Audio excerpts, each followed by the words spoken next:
मुंबई पुण्यासह राज्यभरातील सार्वजनिक मंडळ घरगुती गणपतींच्या गणरायांचं विसर्जन करण्यात आलं। यावेळी भव्य दिव्य मिरवणुका काढत बाप्पाला निरोप देण्यात आला।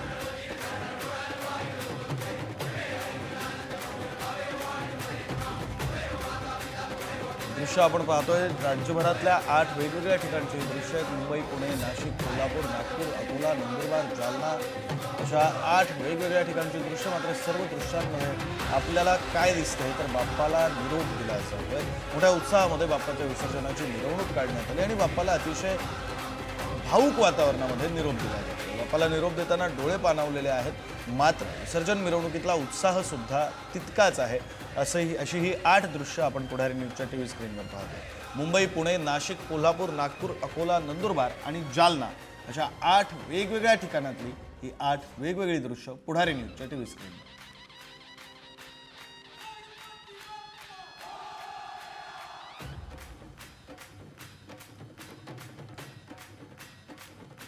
भजन, आरती, भाविकांच्या दर्शनासाठी रांगा आणि शिगेला पोहोचलेला उत्साह असा हा सगळा माहोल गणेशोत्सव काळात अनुभवल्यानंतर आता पुणे आणि मुंबईमध्ये बाप्पांच्या विसर्जन मिरवणुका अजूनही सुरू आहेत। भावपूर्ण वातावरणामध्ये निरोप फक्त मुंबईच नव्हे तर महाराष्ट्रासह देशाच्या कानाकोपऱ्यातून भाविक ज्याच्या दर्शनासाठी रांगा लावतात त्या लालबागच्या राजाचं काहीच वेळात विसर्जन होणार आहे। गणेश मूर्तींच्या आगमन मिरवणुकांमध्ये मुंबई आणि पुणेकर रंगले होते।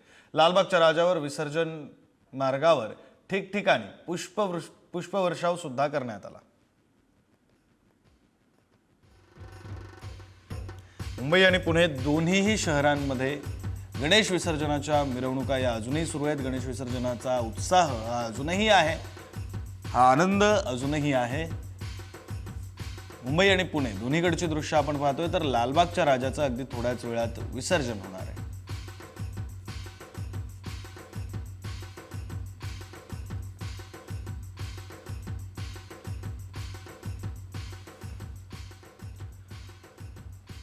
सगळ्या संदर्भात बोलण्यासाठी मुंबईमधून आपले प्रतिनिधी पंकज दळवी आपल्यासोबत आहेत, पुण्यामधून प्रतिनिधी तुषार झरेकर आपल्यासोबत आहेत। सुरुवातीला मुंबईमध्ये नेमकी काय परिस्थिती आहे, आणखी किती वेळ लागू शकतो, लालबागच्या राजाच्या विसर्जनासाठी आणखी काही महत्त्वाचे गणपती बाकी असतील, सगळे अपडेट घेऊया पंकज यांच्याकडून। पंकज,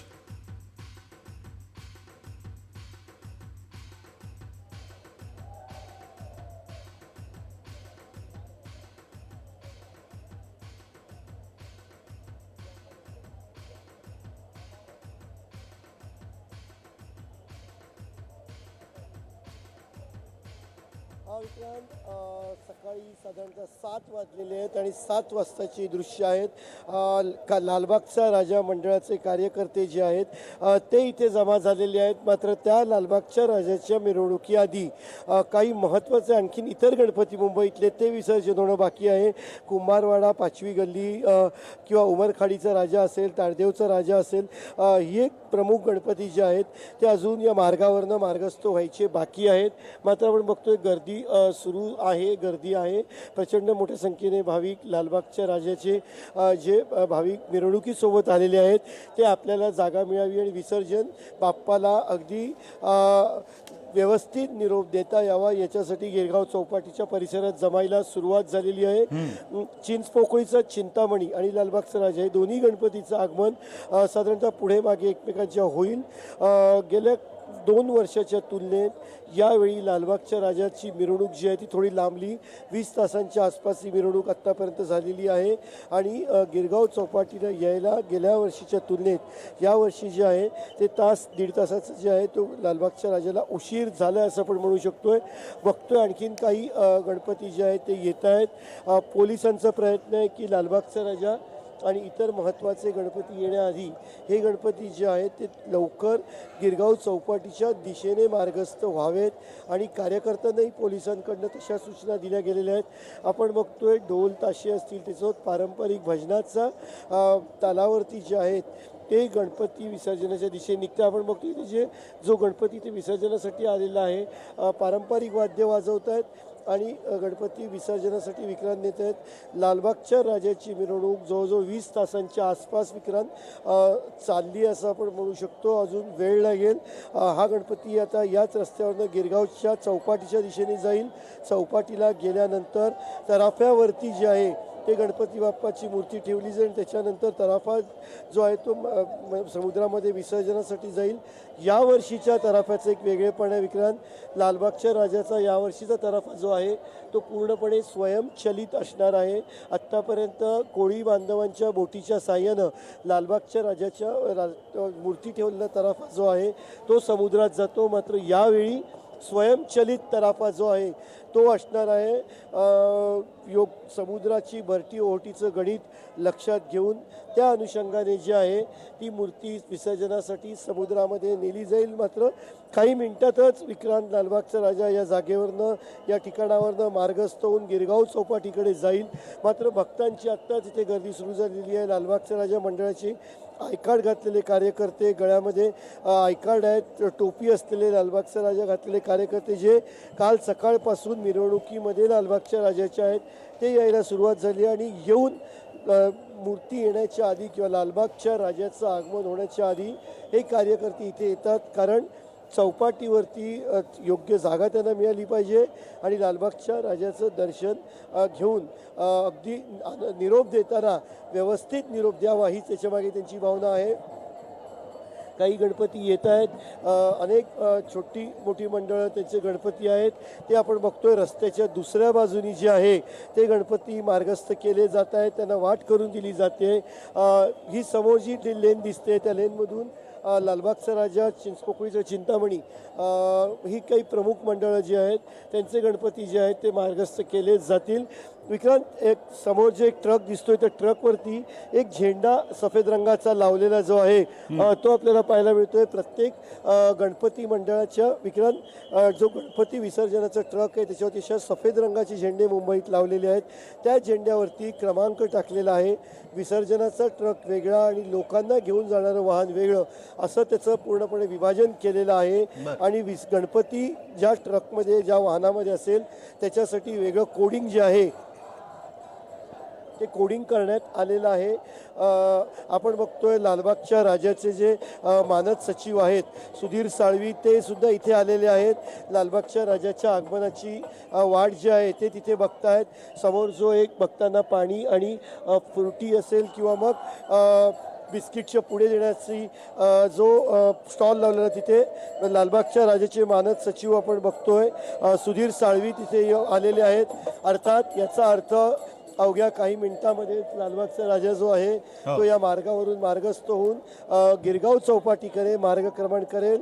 गिरगाव चौपाटीवरती स्वयंचलित अत्याधुनिक तराफ्यावरून जे आहे ते गणपती बाप्पाचं विसर्जन जे आहे ते केलं जाईल. बघतोय आपण डोंगरीचा गणेश सार्वजनिक गणेशोत्सव मंडळ चिंचबंद डोंगरीचा राजा इथे विसर्जनासाठी आलेला. अत्यंत महत्त्वाचा मुंबईचा डोंगरी हा भाग आहे. कोर भाग ज्याला आपण म्हणू शकतो.